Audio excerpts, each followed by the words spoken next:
మరేం లేదండి, మా రైల్వే వాళ్ళు ఈ మధ్య ఏమని ప్రకటనలు ఇస్తున్నారో తెలుసా? రైల్వే ఆస్తులు మీ సొంత ఆస్తులుగా భావించండి అని. అవును, అందుకే నేను సొంత ఆస్తులుగా అక్షరాలా భావించాను. సొంత ఆస్తి అయినప్పుడు అమ్ముకునే హక్కు కూడా ఉంటుంది కదండి. ఉంటుంది కదా. ఈ మధ్య డబ్బు బాగా టైట్ అయ్యి 2 ఫ్యాన్లు పిక్కుని అమ్ముకున్నాను. అదేదో పెద్ద నేరమైనట్టు నా ఉద్యోగం పట్టక్కమనిపించాను. పటక్కమనిపిస్తారు ఏమిటండి?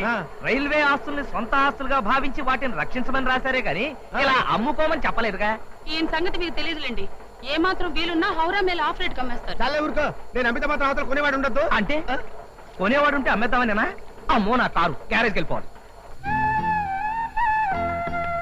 ఏమిటి రాస్తున్నారు? డైరీ. ఓహో, అదేమిటో ఎటు తిరిగిపోయావు? అది మీ పర్సనల్ డైరీ కదా, నేనెందుకు చూడ్డం? నీకు నాకు మధ్యన పర్సనల్ పరాయిలు వేరే ఉన్నాయా? అసలు నీ గురించి రాస్తున్నాను. ఏం రాశాను చదవనా? నా హృదయరాణి కీర్తి ఈ ఉదయం తీర్చింది నా ఆర్తి. మీ ఆర్తి నేనేం తీర్చానండి? అదేనో పొద్దున బాత్రూమ్ లో స్మాల్ టిఫిన్. చిచి, అవన్నీ ఇందులో రాసుకుంటారా? అయినా ఎవరికి చూపించరు కదా. ఇంకేం రాశాను చదువుతాను చూడు. కీర్తంటే అదొక సుందర మూర్తి, ప్రతి రాత్రి నాకెంతో ఇస్తుంది రసస్ఫూర్తి. సర్లేండి, ఈ రాత్రి మీరు గేయాలతో గడపండి, నేను వెళ్ళి పడుకుంటాను. పడుకుంటావా? ఇది కాదు. అమ్మా మీకు ఉత్తరం.